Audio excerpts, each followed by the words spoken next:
The house felt too big for one person. Lyra sat at the kitchen table, tracing her finger along the worn wood where her mother used to set her reading tablet every morning. 7 years had passed since Dr. Rebecca Hayes walked out that door and never came back. 7 years of waiting, wondering, and slowly losing hope. Lyra looked at her reflection in the dark window. Amber eyes stared back at her, too bright to be human. Scales ran down her spine in a line of deep purple and blue, visible through the gap in her shirt. Her small wings, useless for flight but beautiful in their own way, twitched against her back. She was 17 now, no longer the scared 10-year-old girl who woke up to find her mother gone. The note still sat in its frame on the wall. Rebecca had left it on the table that morning, written in her careful handwriting. When the time comes, you'll understand why I couldn't age with you. I love you more than immortality itself. Find me when you're ready. Lyra had read those words 1,000 times. They made no sense. Her mother had been 35 years old for as long as Lyra could remember. Other parents aged, got gray hair, developed wrinkles. Rebecca never changed. Lyra used to think it was normal when she was little. All children think their parents are permanent, unchanging fixtures of the universe. She stood and walked to Rebecca's study. The room smelled like old books and dust now. Nobody had touched anything since that day. Lyra ran her hand along the desk, remembering how Rebecca would work late into the night, studying genetic patterns and cellular structures.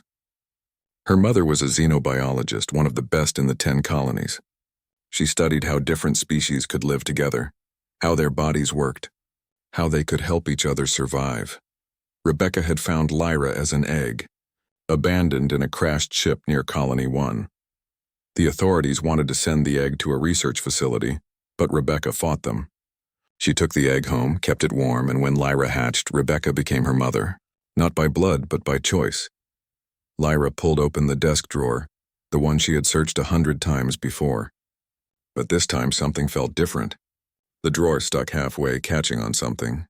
She pulled harder and the false bottom popped up. Her heart hammered in her chest. Inside lay a small data chip no bigger than her thumbnail. Lyra grabbed it with shaking hands and plugged it into Rebecca's old computer. The screen flickered to life, showing a map of the 10 human colonies. 9 locations were marked with red dots, each one pulsing softly. A video file appeared. Lyra clicked it. Rebecca's face filled the screen. She looked exactly as Lyra remembered, not a day older than 35. Her dark hair was pulled back, her green eyes tired but determined. Lyra, if you're watching this, then you've decided to look for me. I hoped you would wait until you were older, stronger. But I know you, my stubborn girl. You never could leave a mystery unsolved. Rebecca smiled, but it was sad. I can't explain everything in a message. It wouldn't be fair and you wouldn't believe me. But I've left a trail for you. 9 colonies, 9 pieces of the truth. Follow them and you'll find me on the 10th. The video showed the colony names: Redwood Station, Harvest Moon, Port Sterling, Ironhold, Sanctuary, New Horizon, Distant Shore, Wayfarer's End, and finally Last Light Station. Rebecca leaned closer to the camera. I need you to know something before you start. I left because I was losing something important, something that made me human. I left because I loved you too much to stay and become someone who couldn't love you anymore. Please understand. Please forgive me. And please be careful. There are people who don't want you to find the truth. The video ended. Lyra sat in silence, tears running down her face. Her mother's words echoed in her mind. Losing something that made her human. Couldn't love anymore. What did that mean? A knock at the door shattered her thoughts. Lyra quickly ejected the data chip and tucked it into her pocket. She walked to the entrance, her wings folding tight against her back. Through the window, she saw 3 figures in long robes. Her stomach dropped. The Dragon Council. She opened the door. The lead elder, an ancient dragon in human form, looked at her with yellow eyes. His scales showed through his skin like tattoos, marking him as old and powerful. Lyra Hayes, he said, his voice deep and formal. We have come to bring you home. This is my home, Lyra said, keeping her voice steady. This is a human home. You are dragon-born. Your people need you. We have waited 17 years for you to mature. The time has come. I'm not going anywhere with you. The elder's expression hardened. You do not belong with them. Your mother knew this. Why do you think she left? She understood that a human could never truly be family to one of us. The lifespan difference alone makes it impossible. She saved you the pain of watching her grow old and die. Lyra felt heat rise in her chest, the dragon fire that she had learned to control. You don't know anything about my mother. We know she abandoned you. The words hit like a physical blow. Lyra's hands clenched into fists. Get out. You cannot run from what you are. Watch me. The elders left, but their words lingered like poison. Lyra closed the door and leaned against it, breathing hard. They were wrong. Rebecca didn't abandon her. The video proved it. Her mother left for a reason Lyra was going to discover. She packed that night. Clothes, credits, the data chip, and one photograph of her and Rebecca from her 10th birthday. They were laughing in the picture, covered in cake frosting. Rebecca's arm was around Lyra's shoulders, pulling her close. That was real. That was love. At dawn, Lyra took one last walk through the house. She touched the walls, the furniture, the door frames. Memories lived in every corner. Rebecca teaching her to read. Rebecca bandaging her scraped knees. Rebecca holding her during thunderstorms, singing old Earth songs until Lyra fell asleep. I'll find you, Lyra whispered to the empty house. I promise. She locked the door behind her and walked toward the spaceport. The first colony on her list was Redwood Station, a mining settlement 3 days away by transport. She had never left Colony 1 before. The thought terrified and excited her in equal measure. The human mother who never grew old was out there somewhere, waiting. And Lyra would search all 10 colonies for 7 years if she had to. Because that's what daughters did. They found their mothers no matter how far they had to go. The morning sun rose over New Terra as Lyra boarded the transport. She didn't look back. Looking back would make her lose courage. Instead, she looked forward toward the stars, toward the truth, toward Rebecca. The journey had begun. Redwood Station looked like a wound in the planet's surface. Open mines stretched as far as Lyra could see, with massive drilling machines crawling across the red dirt like mechanical insects. The air smelled of dust and metal. Workers in dirty coveralls moved between buildings, their faces exhausted even in the early afternoon. Lyra pulled her hood lower over her face. The transport had dropped her off an hour ago, and she was already attracting stares. Her wings were bound tight under her jacket, but her eyes gave her away. Too bright, too different. She needed to find someone who remembered Rebecca before the wrong kind of attention found her. The colony's records office sat in a prefabricated building near the main square. Inside, a tired woman with gray hair looked up from her desk. Her badge read Administrator Chen. Help you? She asked, her tone making it clear she would rather be anywhere else. I'm looking for information about someone who worked here about 6 years ago. Dr. Rebecca Hayes. The woman's expression shifted, surprise replacing boredom. Hayes, the xenobiologist? Lyra's heart jumped. You remember her? Hard to forget. She showed up asking strange questions. Spent 3 months in our medical facility studying cellular degradation in miners. Said something about temporal effects on human tissue. Administrator Chen frowned. Why are you looking for her? She's my mother. The woman studied Lyra's face, her eyes lingering on the amber glow. Understanding dawned. You're the hybrid child. She talked about you constantly. Showed everyone pictures. Tears threatened, but Lyra blinked them back. Do you know where she went after here? She left for Harvest Moon. Said she needed to see how humans and non-humans lived together in agricultural settings. But before she left, she asked me something odd. She wanted to know if we had any records of humans who stopped aging, immortality treatments, genetic modifications, anything like that. Did you find anything? Nothing official. But I told her about the rumors. Some of the deep space researchers, the ones who go beyond the colonies, they supposedly found something. A treatment that stopped cellular aging completely. It was classified military research, though. Project Phoenix or something like that. Lyra felt the pieces starting to connect. Rebecca hadn't stopped aging naturally. She had taken something, done something to herself. But why? She thanked Administrator Chen and left. Harvest Moon was next, another 3-day journey. Her credits were already running low. She would need to find work soon if she wanted to keep searching. Harvest Moon was everything Redwood Station wasn't. Green fields stretched to the horizon, dotted with farms growing earth crops and alien vegetation side by side. The air was clean and sweet. Children played in the streets, human and hybrid mixed together without a second thought. But the peace was deceptive. Lyra learned that quickly. She found work on a farm owned by a human couple, David and Grace Miller. They needed help with the harvest and didn't ask questions about her appearance. For 2 weeks, Lyra worked in the fields, her wings finally free to spread in the open air.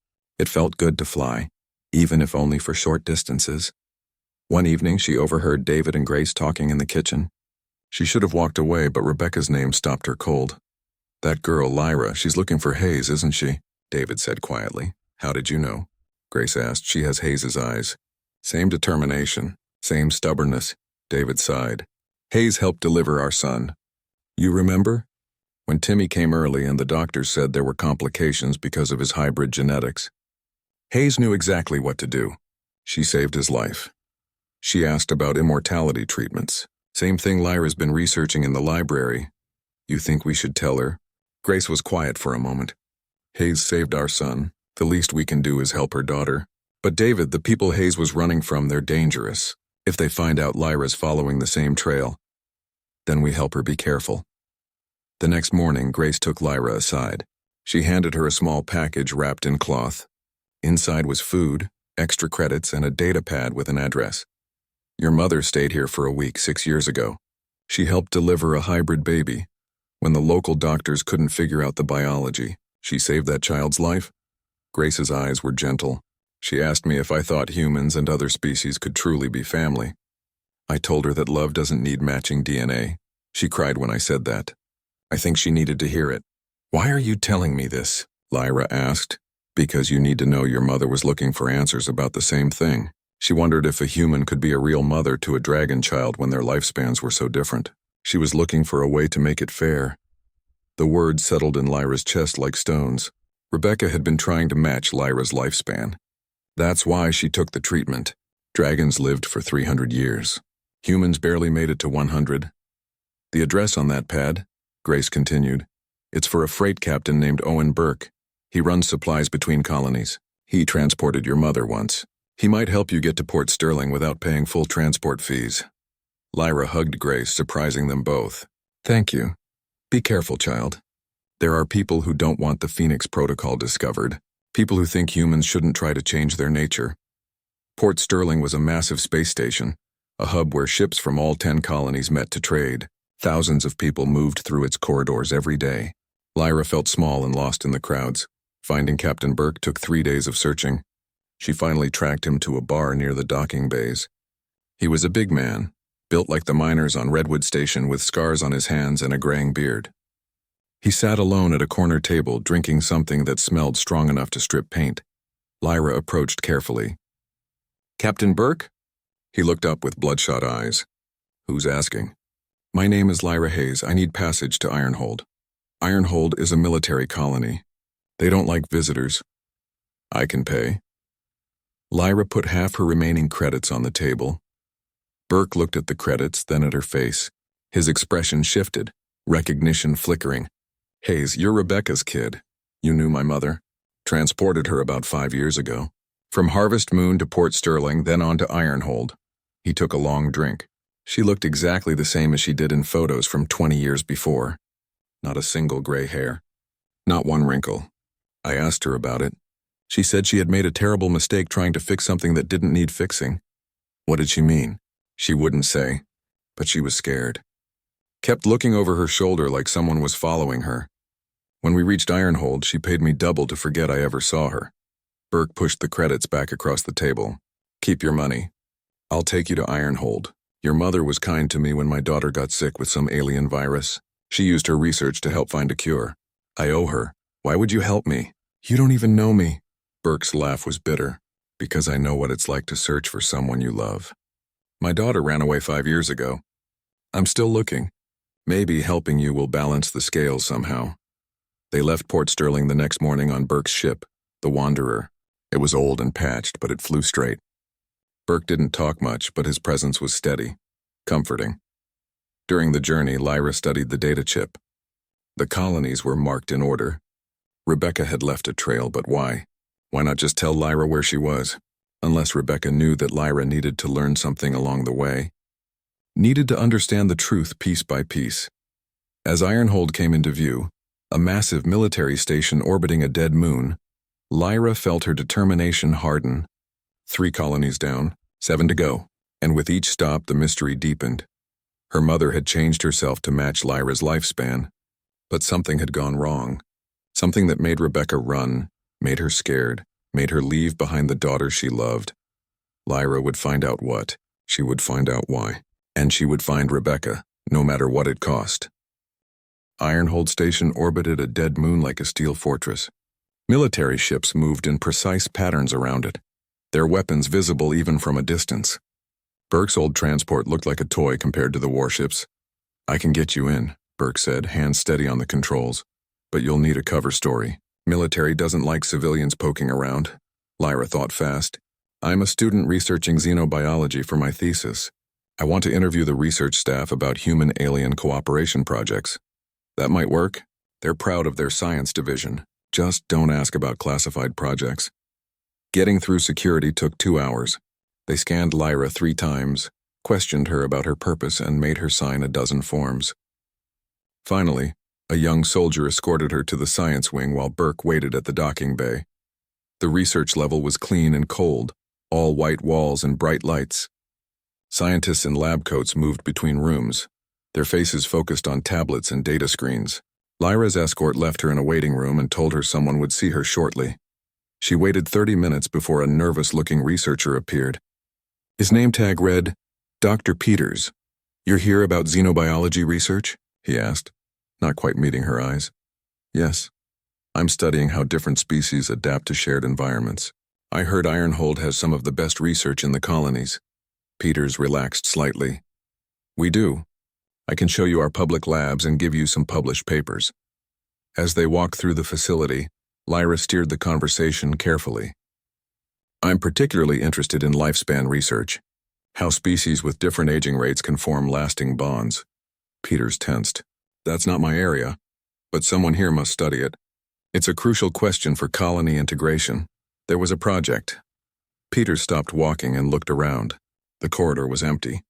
He lowered his voice. "Phoenix Protocol. It was supposed to be a solution to the lifespan problem. Let humans live as long as longer-lived species. But it was shut down 5 years ago. Why? Side effects, bad ones. Look, I shouldn't be talking about this, and please. My mother worked on that project, Dr. Rebecca Hayes. I'm trying to find her." Peters's face went pale. "Hayes, she was lead researcher. After what happened, she disappeared. We were told never to mention the project again." "What happened?" "I don't know the details. I was just an assistant. But I saw the test subjects. They stopped aging, yes, but they also started losing something. Emotional responses decreased. They became cold, distant. Some said they couldn't remember why they loved the people they loved. They knew they should feel something but couldn't." The words hit Lyra like ice water. Rebecca's note made sense now. "I couldn't age with you and losing something that made me human. The treatment had worked, but at a terrible cost. Is there a cure?" Lyra asked desperately. "I heard rumors. Some of the researchers who took the treatment went to Colony 10, Last Light Station. They were trying to reverse it. But that was years ago. I don't know if they succeeded." An alarm suddenly blared through the facility. Red lights flashed in the corridors. Peters grabbed Lyra's arm. "You need to leave now." "What's happening?" "Security must have flagged your inquiry. They monitor anyone asking about Phoenix Protocol." "Go, get to your ship." Lyra ran. Behind her, she heard shouts and the sound of boots on metal floors. She took a wrong turn, found herself in a restricted area, and had to double back. Her wings ached against her back, wanting to spread and fly, but there was no room. Burke met her halfway to the docking bay. "I heard the alarm." "What did you do?" "Asked the wrong questions. We need to leave." They sprinted to the Wanderer. Security forces were closing in, but Burke had the engines already hot. The ship lifted off just as soldiers reached the docking bay. A warning shot flashed past their hull. "Hold on," Burke growled, pushing the engines to maximum. They blasted away from Ironhold at dangerous speed, alarms screaming in the cockpit. 2 military ships pursued them.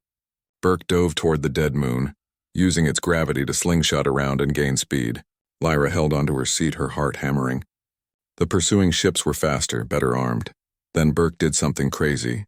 He flew directly into an asteroid field that orbited the moon, weaving between the rocks with insane precision. One pursuer tried to follow and clipped an asteroid, spinning off course. The other gave up, not willing to risk a military ship for one refugee transport. When they finally cleared the field and jumped to faster-than-light speed, Burke let out a shaky breath. Want to tell me what that was about? Lyra explained everything she had learned. Phoenix Protocol. The side effects.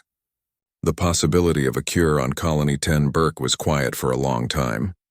So your mother took this treatment to live as long as you, but it was turning her into something that couldn't love you, and she ran away to find a cure.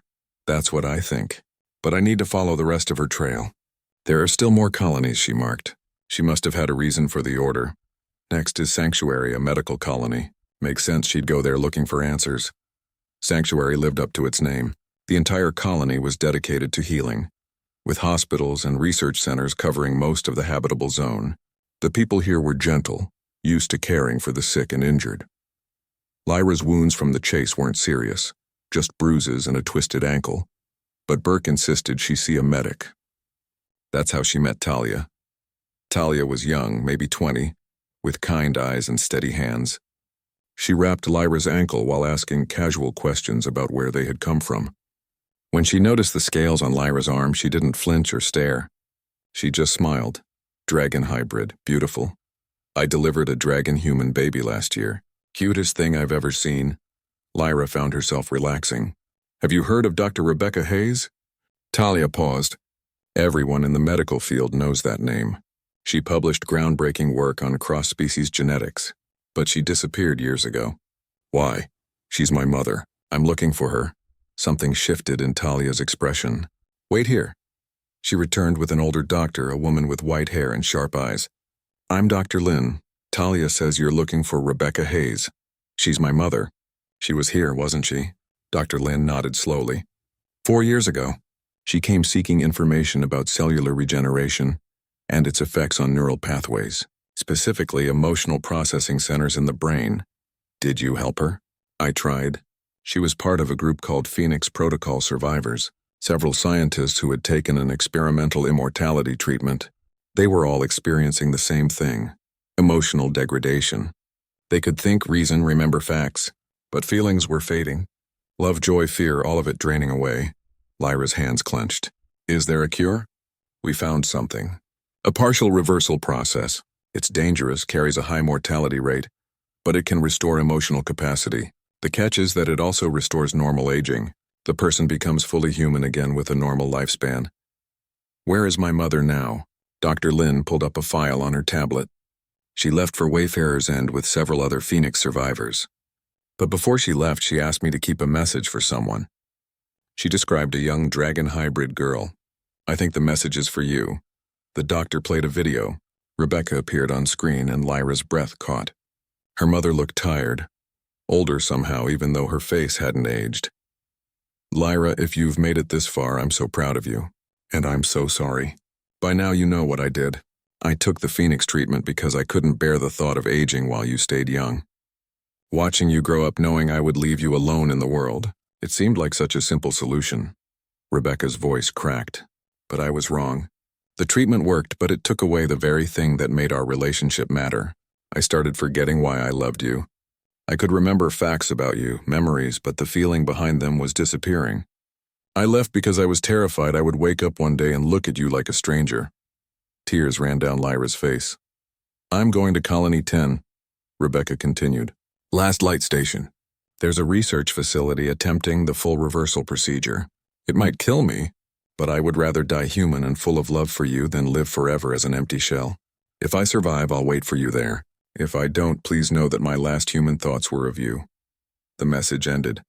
The room was silent except for Lyra's quiet crying. Talia put a hand on her shoulder. Dr. Lin spoke gently. Colony 10 is at the edge of human space. It will take time to get there. Your mother recorded this 2 years ago. She may have already attempted the procedure. Then I need to hurry. Lyra stood, wiping her eyes. Thank you for keeping the message. Burke was waiting outside. One look at Lyra's face told him everything. Colony 10? Colony 10. But there are still 3 colonies on the list before it. She wanted me to visit them. I need to know why. Then we keep going. Next stop is New Horizon. As they left Sanctuary, Lyra looked at the data chip. 6 colonies visited, 4 to go, and at the end of the trail her mother waited. Alive or dead, changed or cured, Lyra would find her. The journey was half over, but the hardest part still lay ahead. New Horizon was different from all the other colonies. It was young, barely 20 years old, built by people who wanted to escape the rigid structures of the older settlements. The buildings were colorful and mismatched. Art covered the walls and music drifted from open windows. People smiled at strangers here. They actually smiled. Lyra had planned to stay for only a few days, just long enough to find any trace of Rebecca. But something about the place made her want to linger. Maybe it was the way people didn't stare at her wings. Maybe it was how the local children asked polite questions about being a dragon instead of running away. Or maybe it was Talia. The young medic had asked to come along when they left Sanctuary. "I've never left my colony," she had said. "I want to see the other worlds. And you might need medical help." Burke had grumbled about taking on passengers, but he agreed. Now 3 weeks into their stay on New Horizon, Lyra understood why Talia really came. The medic was running from something too. A life that felt too small, too predictable. She wanted adventure. They stayed in a boarding house run by an elderly woman named Ruth. She was human but had adopted 3 hybrid children of various species. Her home was chaos and laughter, full of the noise of a real family. It made Lyra's heart ache. One evening, Lyra helped Ruth with dinner while the children did homework at the table. Ruth chopped vegetables with practiced ease, not looking up as she spoke. "Your mother stayed here for 2 months. Lyra nearly dropped the plate she was holding. Rebecca was here 3.5 years ago. She helped in the local clinic, worked with hybrid children who had medical complications. She was brilliant but sad. So very sad." Ruth finally looked at Lyra. "She talked about you constantly, showed me pictures. She was proud of you but terrified she was losing the ability to feel that pride. Did she say where she was going next?" "Distant shore, but before she left she told me something. She said she finally understood what being human really meant. It's not about how long you live. It's about how deeply you feel while you're alive. Humans burn bright and fast," she said. "That's their gift and their curse." Lyra spent her days exploring New Horizon with Talia. The medic was good company, easy to talk to. She didn't push Lyra to share her feelings but was there when Lyra needed to talk. They visited markets, watched street performers, and ate food from a dozen different worlds. "You could stay here," Talia said one afternoon as they sat by a fountain. "Build a life. I've seen how the people look at you. You fit here. I can't, not until I find her." "What if you don't like what you find? What if she's gone, Lyra? What if the procedure failed? Then at least I'll know. At least I'll have tried." But the temptation was real. Lyra could stop searching. She could build a home here, make friends, maybe even be happy. The thought whispered to her late at night when sleep wouldn't come. Then the Dragon Council found her again.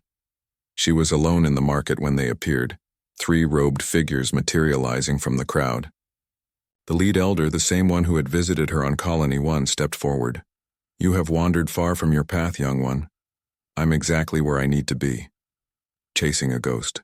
Your mother is lost to you one way or another. The Phoenix Protocol cannot be reversed without death. The human woman who raised you is gone. You don't know that." The elder's expression softened, which was somehow worse than his anger. "We do. We have tracked the Phoenix survivors. All who attempted the reversal procedure died. The body cannot withstand the cellular shock. Your mother's attempt to become human again will kill her if it hasn't already." Lyra felt the words like punches. "Why are you telling me this?" "Because you are dragonborn. You belong with us. We can give you a real family, teach you your heritage, help you understand your power. These humans are not your people. Rebecca is my mother. That makes me human too. She was your guardian, nothing more. Blood matters, child. DNA matters. You cannot change what you are." One of Ruth's children, a small hybrid boy, had been watching from nearby. He ran to Lyra and grabbed her hand. "Don't listen to them. You're our friend. You're Lyra." The elder looked at the child with disdain. Another lost soul, raised by the wrong species. Something broke inside Lyra. Fire rose in her throat, the dragon rage she had always kept carefully controlled. "Get away from him. Get away from all of us. We offer you greatness, a place among your true people, power beyond what these weak humans can imagine. Rebecca taught me that love is stronger than power, that choosing your family means more than blood. She proved it by giving up immortality for me. And where is she now? Dead or wishing she was. That is the price of loving humans. They break your heart by dying. Better to be with those who live as long as you do. If living forever means becoming as cold as you, I'd rather die young." The elder's eyes flashed with anger. "You will regret this choice." "Maybe, but it's my choice to make." The Dragon Council left, but their words haunted Lyra. What if they were right? What if all the Phoenix survivors died during the reversal? What if she was chasing a dead woman across the stars? Talia found her that night sitting alone in their room. "Ruth told me what happened. They said she's dead. That everyone who tried to reverse the treatment died. Do you believe them?" "I don't know what to believe anymore." Talia sat beside her. "My parents died when I was young. Plague swept through Sanctuary before I became a medic. I was raised by the hospital staff, dozens of doctors and nurses who weren't my family by blood, but chose to love me anyway. When I was angry and confused, my mentor told me something. She said that family isn't about biology or lifespan. It's about who shows up, who stays, who fights for you. Rebecca left to protect you, to fix herself so she could come back and love you properly. That's not abandonment. That's sacrifice." The words settled into Lyra's heart, warming the cold place the elder's words had created. "I need to keep going, I know. We all do." 3 days later, a message arrived on Burke's ship. It was scrambled, sent through multiple relays to hide its origin. When Burke decoded it, his hands were shaking. "It's addressed to you," he told Lyra. The message was text only. "Lyra, I know you're following your mother's trail. I'm Alan Cross, her former research partner in the Phoenix Protocol. I'm also one of the survivors. I'm on distant shore, come alone. There are people watching, people who don't want you to reach Colony 10. They believe the Phoenix Protocol should stay hidden. I can help you, but you must be careful." "It's a trap," Burke said immediately. "Maybe, but it's also the next colony on the list. Rebecca wanted me to go to distant shore. This might be why." They debated for hours. Talia argued for caution. Burke wanted to skip distant shore entirely and head straight for the final colonies. But Lyra knew she had to go. Every colony had taught her something, revealed another piece of the truth. She couldn't skip steps now. New Horizon felt different when she left. The people who had become friends waved goodbye. Ruth's children gave her drawings they had made. Talia and Burke stood beside her, no longer just companions, but family of a different kind. Distant shore waited at the edge of explored space, one of the furthest human colonies. Beyond it lay only Wayfarer's End and Last Light Station. The end of the trail was approaching, and Lyra still didn't know if she would find her mother alive or dead. But she knew something else now. She knew that the Dragon Council was wrong. Family wasn't about blood or lifespan. It was about choice and love and showing up even when it was hard. Rebecca had shown up for her every day until the treatment stole her ability to feel. And even then, she had kept fighting to get that feeling back. That was humanity. That was what made them special in a universe full of longer-lived, more powerful species. They loved fiercely in the time they had. They chose connection over isolation. They sacrificed immortality for the chance to feel something real. Lyra finally understood why her mother's research mattered so much. Rebecca hadn't just been studying how different species could live together. She had been proving that love could bridge any gap, even the gap between a human lifespan and a dragon's 300 years. As the Wanderer left New Horizon behind, Lyra touched the data chip in her pocket. 3 colonies left. 3 more chances to understand. And then, at the end of everything, Colony 10, Last Light Station, where her mother waited, alive or dead, cured or lost. The shadows were closing in, but Lyra wasn't alone anymore. She had Burke's steady presence and Talia's gentle strength. She had the memory of Ruth's kindness and the lessons from every colony she had visited. She had hope. And sometimes hope was enough. Distant Shore earned its name. The colony clung to a moon that orbited a gas giant at the very edge of human territory. Beyond this point, space belonged to unknown things, unexplored systems, and species humanity had not yet met. The settlement was small, populated mostly by researchers and people running from something. Nobody came to Distant Shore unless they had a reason. The Wanderer docked at the single spaceport. Burke checked his weapons before they disembarked. "I don't like this. Message said to come alone. That usually means trouble." "I won't go alone," Lyra said. "But I need to meet this Alan Cross. He was Rebecca's partner. He might have answers." Talia had insisted on coming despite the danger. The three of them walked through Distant Shore's cramped streets, past buildings that looked temporary, even though some had stood for decades. People watched them with suspicious eyes. Strangers were not common here. The address from the message led to a research facility on the colony's edge. It was old, partly abandoned, with dark windows and locked doors. Burke tried the main entrance, locked. "This feels wrong," he muttered. Then the door opened from inside. A man stood there, thin and pale, with eyes that seemed too large for his face. "Lyra Hayes? Dr. Cross? Please come in quickly. We don't have much time." They followed him into the building. The interior was dark except for emergency lighting. Equipment sat covered in dust. This place had been abandoned for years. "Where are your colleagues?" Talia asked, her medical training making her notice Cross's trembling hands and shallow breathing. "Gone. All gone. I'm the last one left on Distant Shore." Cross led them deeper into the facility, to a room with computers still running. The Phoenix Protocol survivors scattered to different colonies after the project was shut down. Some tried to live with the changes. Others looked for a cure. "Most are dead now." "The reversal procedure," Lyra said. Did it work? It worked. The ones who survived became fully human again, but the mortality rate was 80%. Your mother knew the risks when she went to Last Light Station. When did she go? 2 years ago. I haven't heard from her since. But before she left, she asked me to watch for you. She knew you would follow her trail. Cross pulled up files on his computer. "I need to show you something. The people who shut down Phoenix Protocol, they're not just bureaucrats worried about safety. There's a faction in the colonial government that believes humans should stay human. No modifications, no life extension, no trying to compete with longer-lived species. They think humanity's strength is in accepting our mortality. That's their choice," Burke said. "Why stop others from choosing differently?" Because they're afraid. Afraid that if humans can live as long as dragons or other species, we'll lose what makes us human. They've been hunting down Phoenix survivors, destroying research, making sure the treatment can never be replicated. "Why tell us this?" Lyra asked. "Because they know you're coming. They've been tracking you since Ironhold. They set up this meeting." The lights suddenly blazed on. Doors sealed with heavy locks. Armed men and women emerged from the shadows, weapons aimed at Lyra and her companions. A woman in a military uniform stepped forward. "Lyra Hayes, you're coming with us." Burke reached for his gun, but there were too many of them. He slowly raised his hands. Talia moved closer to Lyra, protective even though she was unarmed.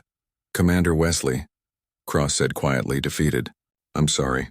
They threatened to kill the other survivors if I didn't cooperate." Wesley ignored him. "You've been searching for your mother. That search ends here. The Phoenix Protocol is classified technology. Anyone seeking information about it is a security threat." "I just want to find my mother," Lyra said, trying to keep her voice steady. Rebecca Hayes was a traitor who stole classified research and fled to continue illegal experiments. If she's alive, she'll be arrested. You'll be detained until we determine what information you've gathered. She didn't steal anything. She was trying to fix what was broken. She was trying to make humans into something they're not. We are mortal. That's our nature. Trying to change it is an insult to what we are."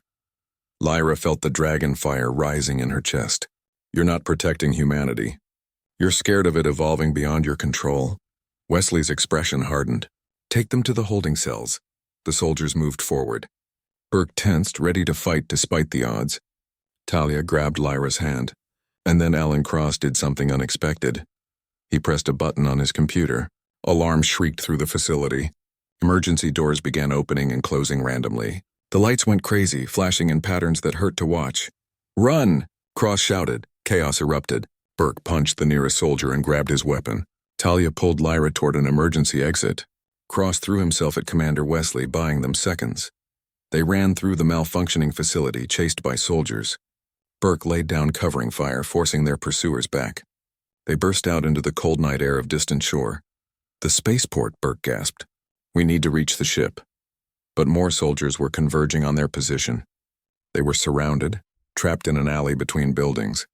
Lyra's wings spread instinctively, ready to fight. Then other people appeared.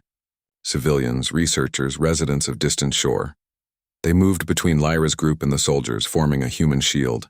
An older man stepped forward. "Commander Wesley, you have no jurisdiction here. Distant Shore is an independent research colony. We don't recognize your authority. Stand aside." These people are security threats. These people are guests. You're the threat. More civilians arrived, dozens of them. They weren't armed, but they stood firm. Wesley's soldiers looked uncertain, unwilling to shoot unarmed people. In the confusion, Burke pulled Lyra and Talia away. They ran for the spaceport, the crowd covering their escape. Behind them, they heard Wesley shouting orders, but the people of distant shore weren't moving. They reached the Wanderer and launched within minutes. Pursuit ships lifted off, but Burke knew tricks from a lifetime of smuggling. He dove into the gas giant's atmosphere, using the turbulence and radiation to confuse their sensors. When they emerged on the other side, the pursuit had lost them.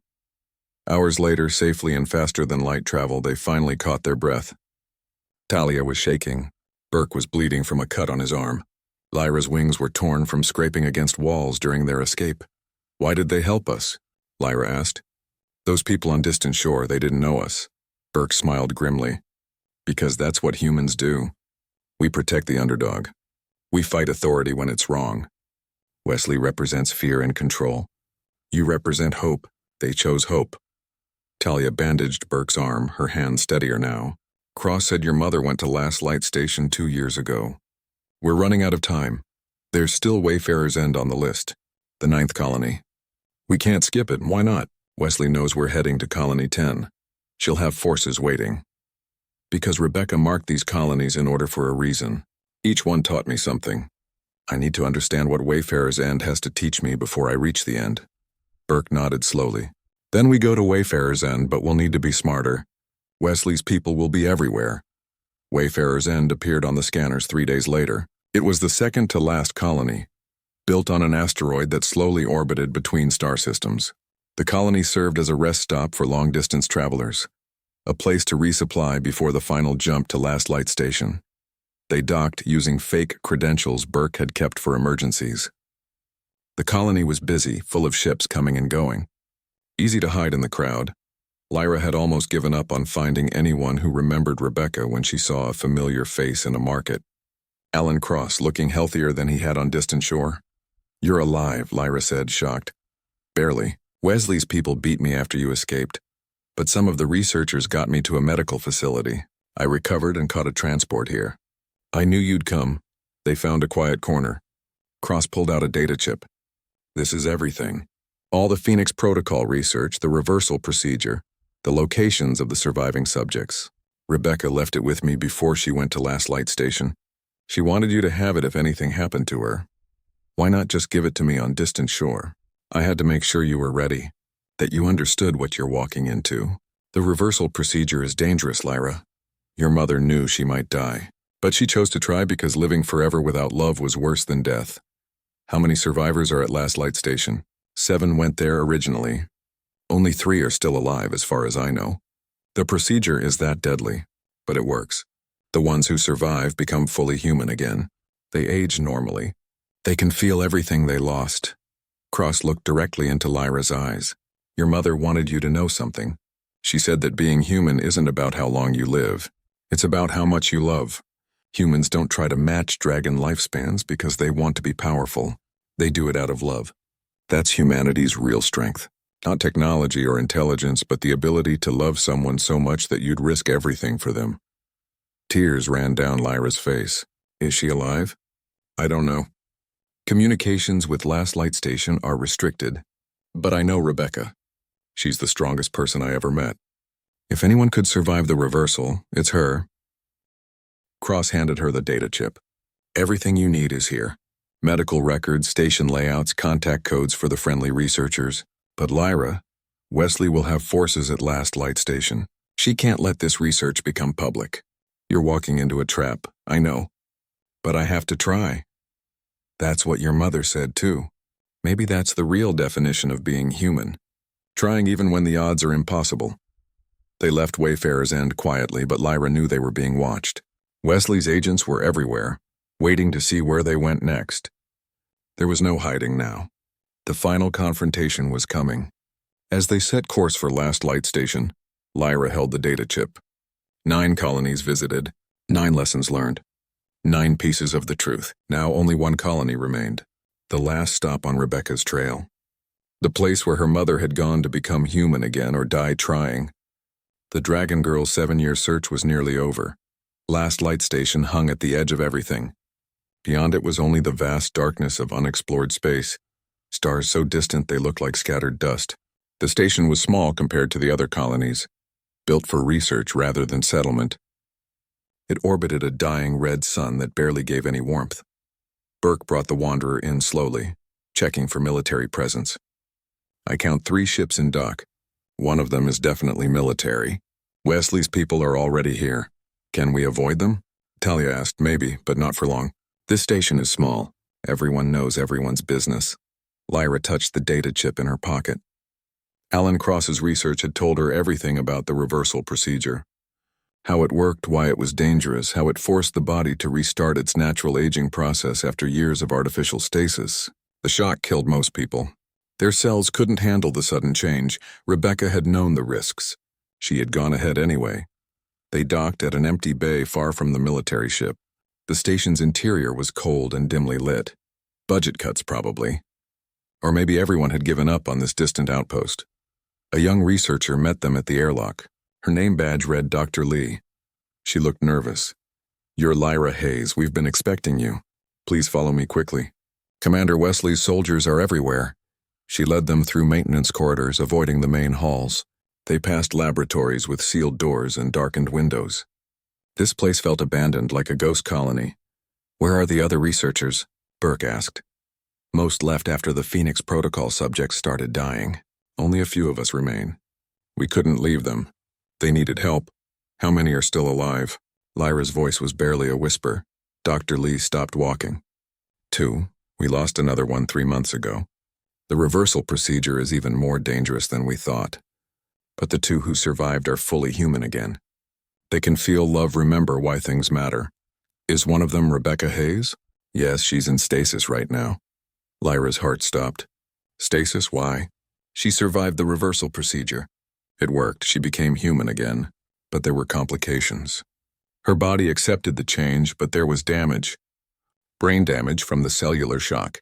We put her in stasis to prevent further degradation while we looked for a treatment. Can I see her? Dr. Lee hesitated. Commander Wesley has ordered that no one be allowed near the stasis chambers.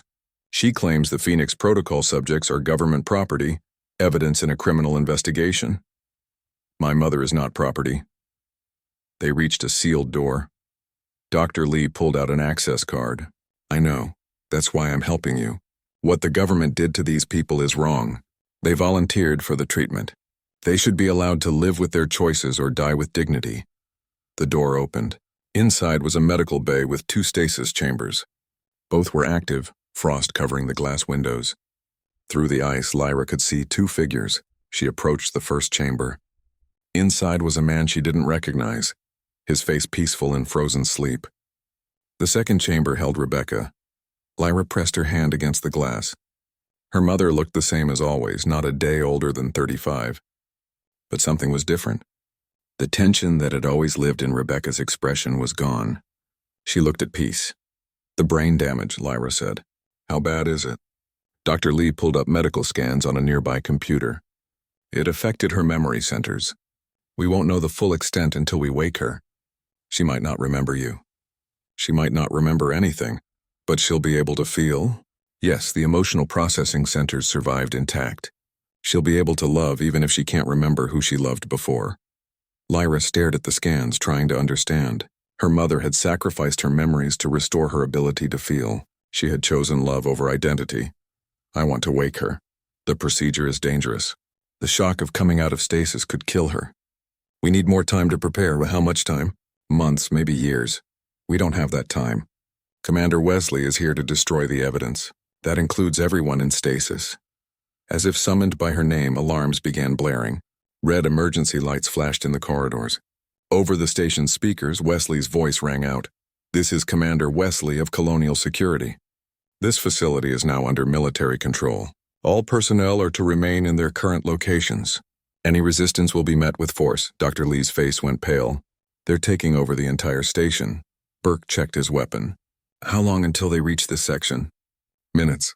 The military ship has a full squad of soldiers. Talia grabbed Lyra's arm. We need to leave. Get back to the ship. I'm not leaving without her. Lyra looked at the stasis chamber. We're waking her up now. That's suicide. The procedure takes hours. We'll be caught, then we'll be caught. But I'm not leaving my mother here to be destroyed like evidence in a crime. Dr. Lee looked between Lyra and the door, terrified but making a choice. All right. Help me prep the equipment. We'll do an emergency wake procedure. It's even more dangerous than the standard protocol, but it's faster. They worked quickly. Dr. Lee explained each step as she programmed the stasis chamber. The wake cycle began, warming Rebecca's body slowly from its frozen state. Monitors showed heart rate, brain activity, oxygen levels. This will take 20 minutes minimum, Dr. Lee said. I can't make it go faster without killing her. Burke positioned himself at the door, weapon ready. Then we hold this room for 20 minutes. Talia helped Dr. Lee monitor the medical equipment. Lyra stood by the stasis chamber watching her mother's face. Wake up, she thought. Please wake up. The door exploded inward. Soldiers poured in, weapons raised. Burke fired twice, dropping the first two, but more came behind them. Commander Wesley appeared in the doorway. Stop the procedure, she ordered. That woman is government property. She's my mother. Lyra moved between Wesley and the stasis chamber, wings spreading wide. Fire burned in her throat, ready to be unleashed. Stand down. You can't win this fight, maybe not. But you'll have to kill me to get to her. Are you ready to murder a child? Wesley's jaw tightened. The Phoenix Protocol was illegal research. Everyone involved knew the risks. Your mother made her choice. She made a choice out of love. Something you wouldn't understand. Love, she abandoned you for 7 years. She left to fix what was broken, to restore her ability to love me properly. That's not abandonment. That's the most human thing anyone can do. Other people began appearing in the doorway. Researchers, station staff, people who had been watching from the shadows. They didn't have weapons, but they stood beside Lyra, between Wesley's soldiers and the stasis chamber. This is wrong, Dr. Lee said, her voice stronger now. These people are patients, not criminals. The reversal procedure worked. They're human again. You can't just destroy them because you're afraid of what they represent. More station personnel arrived, filling the room. Wesley's soldiers looked uncertain, not willing to shoot dozens of unarmed civilians. One of the researchers, an older man, stepped forward. Commander Wesley, your superiors may have ordered you to cover this up, but we won't let you. The Phoenix Protocol proves something important. That humanity's strength isn't in accepting our mortality, it's in our willingness to sacrifice everything for love. Rebecca Hayes gave up immortality to love her daughter properly. If you destroy that, you destroy what makes us worth saving. Wesley looked around the room, outnumbered not by weapons but by conviction. Finally, she lowered her gun. Stand down, she told her soldiers. Commander? One of them asked. I said stand down. These people are right. We're supposed to protect humanity, not destroy it. Let the procedure finish. The tension drained from the room. Wesley's soldiers backed away. The station personnel stayed, a protective wall around the medical bay. The stasis chamber's alarm chimed. The wake cycle was complete. Dr. Lee quickly checked the monitors. Her vitals are stable. Brain activity is normal. I'm opening the chamber. The glass door hissed open. Cold air poured out. Rebecca's eyes opened slowly, confused and unfocused. She took a gasping breath. Her first real breath in 2 years. Lyra knelt beside the chamber. Mom, can you hear me? Rebecca's eyes found her face. For a long moment there was no recognition. Lyra's heart broke. The brain damage had taken her mother's memories. Then Rebecca smiled. Tears ran down her face. Lyra, my Lyra? You remember me? How could I forget you? You're my daughter. Rebecca's voice was weak but full of emotion. Real emotion, the kind she had lost with the Phoenix Protocol. You're so tall now. So beautiful. How long was I asleep? 2 years. 7 years since you left home. 7 years. Rebecca reached out with a shaking hand. Lyra took it, holding tight. I'm sorry I left. I'm sorry I couldn't explain. I was losing myself, losing the ability to love you. I had to try to fix it. I know. I understand now. Did you see the colonies? The people I helped? The things humanity can do when they choose love over fear? I saw everything. You left me a trail to follow. Rebecca pulled Lyra into an embrace. Her arms were weak, but her grip was strong. You found me. I knew you would. That's my girl. That's my stubborn, brilliant, wonderful girl. They held each other while the room full of strangers watched, many of them crying. Even Commander Wesley looked away, something like shame on her face. Dr. Lee ran more tests over the next few hours. The brain damage was real but limited. Rebecca would need therapy, would have gaps in her memory, but her emotional capacity was fully restored. She could feel joy, sadness, love, all the things the Phoenix Protocol had stolen, and she was aging again. Her body was mortal once more. At best, she had 40 years left. Maybe 50 with good medical care. Lyra didn't care. 40 years with her mother was worth more than 300 years alone. Commander Wesley approached them before she left. I'm filing a report recommending the Phoenix Protocol research be declassified. People should know what happened here, what you tried to do and why. She looked at Lyra. Your mother's right. Humanity's strength is in our capacity for love. We shouldn't hide that. We should celebrate it. They stayed at Last Light Station for a month while Rebecca recovered her strength. Then Burke flew them all back to Colony 1 to New Terra, to the house that had been empty for 7 years. The Dragon Council came one final time. The lead elder looked at Rebecca, saw her aging face and tired eyes.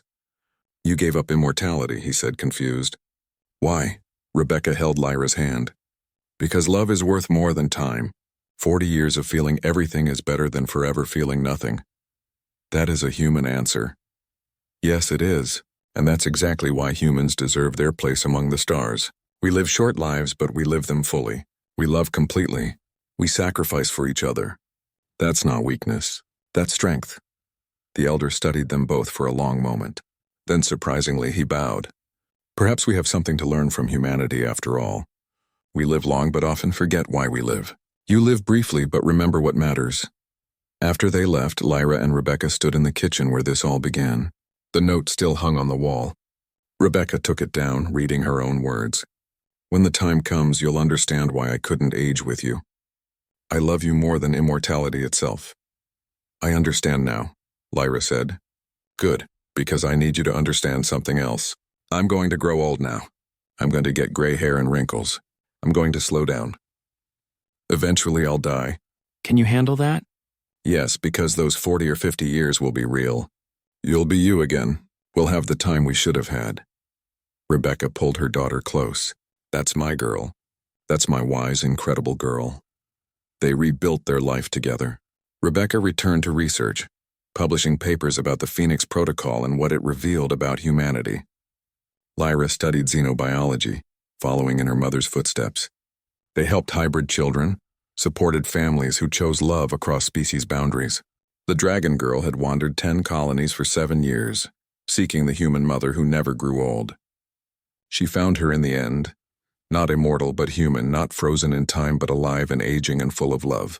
And that, Lyra finally understood, was the greatest gift humanity had to offer the universe. Not technology or conquest, but the courage to love completely in the short time they had, to choose connection over isolation, to sacrifice forever for the chance to feel something real. Rebecca aged. Her hair turned gray. Wrinkles appeared at the corners of her eyes. And with each passing year, Lyra treasured her mother more, because every moment was precious. Every day was a gift. Every memory was real and warm and full of the love that made the long search worthwhile. The human mother who never grew old had chosen to grow old. And in that choice, she had shown the universe what it truly meant to be human.